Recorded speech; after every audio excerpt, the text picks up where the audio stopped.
Greetings, dear ones. I'm Cryon of Magnetic Service. Is it possible that human beings really have guides? Oh, this is such a big question. First of all, it is almost unanswerable. And the reason it's unanswerable is because you're in one dimension asking about another. And in that other dimension, that question can't really be asked. It would be like saying, is there some water around the ocean? And if so, how many waters are there? Let's begin at the beginning. This is another question that has to do with the magnificence of your soul, of what I would call the entourage of magnificence that comes with you when you arrive on this planet.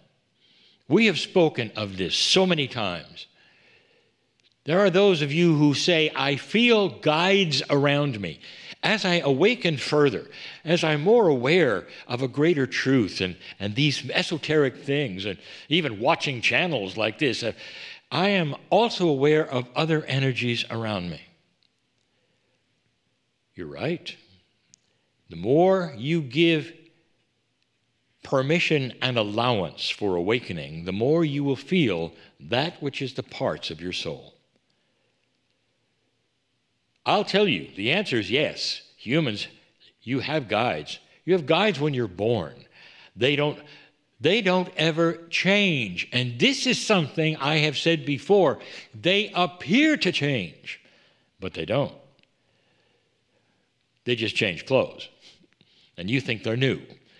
Dear ones, it's you who change. The very steps of evolution, of awakening, spiritually, often create a feeling of a new set of guides, or whatever you want to call it, or the angels have come back in with a different energy, and the whole time they sit there and smile and they say, it's you who changed. You're just seeing more of you. You're seeing more magnificence. You're starting to see more light. Humans come in with a full set of guides. How many? Now, this is where it gets fun. For you in your dimensionality, through history, all of history, those who deal in feeling the spirituality of things have felt these entities around them and claim them. But in lower energies, when the veil is thicker, many of the truths that you are now seeing have to be given in a far more simple way. Or let me say this, they're presented the same, but they're interpreted far differently with a thicker veil. This is where the rules of God that you have created start to creep in, where the human uses the template of a human being to create God eternal. And you start counting the number of angels or create a hierarchy of who's important and who's not. All human templates. But overwhelmingly, there has been the feeling of the three. The three has so many different aspects, so many different energies to it. And through history, there are many systems that assign energies to numbers. It's called numerology. And when you take a look at the various energies assigned to the three, they are vastly different. Or are they? The names that are given are different. But when you put all those names in a list or shake them up in a bag, you can summarize almost all of them in a concept. And that concept is one that Tibetan numerology carries with it. And that is the catalyst. The three creates an energy that does not affect the three. Let me show you. Let us say you have three guides. Let's pretend. And let us say that an idea comes to you And you give allowance for that divinity in you, the guides, to direct you or shape it or help you to know what to do next. And suddenly that idea starts to manifest in your mind, perhaps as an invention, a book, a course, or just a better way of being. Perhaps it manifests in something that you didn't expect. Those three energies called guides had catalyzed your idea and increased them. They created a different energy. And that energy then went on to do other things for you, but the guides stayed the same. Now, this is the definition in chemistry of a catalyst. But it's far more than chemistry. Sometimes the guides have been allied with what you have called intuition. That is an entire other story. For intuition has so many different parts and types. There's the survival intuition that you're born with. There's the intuition that comes often from your DNA. There's the intuition that comes often from being allied with the mitochondrial DNA, your parents. And then there's the intuition that is enhanced and special and advanced that you actually plan. And this is where it gets good. Because as soon as you start using that kind of intuition, you're giving intent and allowance. It works with your pineal. It works with so many other parts of your body. Your higher self is involved, and the guides are there to guide you. We're telling you that there are pieces of parts of intuition that you never thought you had. Did you know you can have planned intuition? In other words, dear Spirit, I have something coming up I need help with. I'll just be quiet.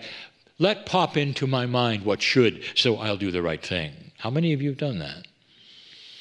And some of you said, well, I tried it, but nothing happened, and so I did something else. And I will tell you, what happened was you didn't wait long enough. You see, humans want it now.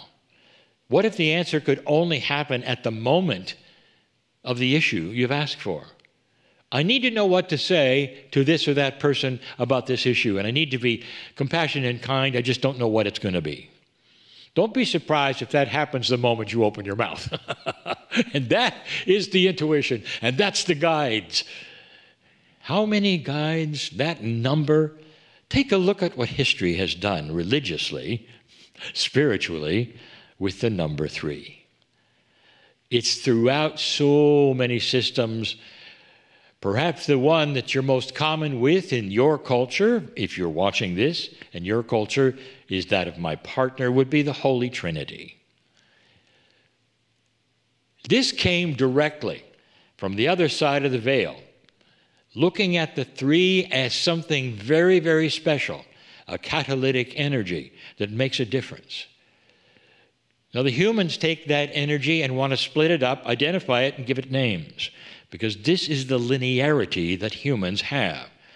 And this is what humans do just to make themselves comfortable. They hierarchize things. They make things, sort them out in ways so that they can make sense of them, even if there's no sorting, even if there's no such thing as sorting. Because the entourage that comes with you is countless. It's not even a group of 3. But it seems like that to you. And this is what then I am telling you about this wonderful idea of humans having guides. Let's pretend that you could count them. There basically would be 3. And what happens when you start to awaken? A human being will say, I am awakening now to bigger, grander truths. Therefore, I now have 4 guides. No, you don't. This is the human wanting to make it bigger and better just because that's what humans like to do. There are always 3 general groups, areas, guidances, if you wish. And that is why there are so many of the 3 in the religions that you see. But just sitting there all by yourself, there indeed are 3 groups of guidances. Some of them even correspond to the organs of the body. One of them being the pineal. And in this case, I will tell you that if you could step into a multidimensional area, I don't want to use the word place, because there is no place in a multidimensional world. And energy, if you could step to the other side of the veil, it would take your breath away, because you would not be counting anything. You would see the beauty of the concepts of majesty all around you. And yes, you would feel a color, perhaps a grouping, which melded into some of the others. They're not distinct. There is no counting when you get past 4 dimensions, dear ones. You can't even count dimensions.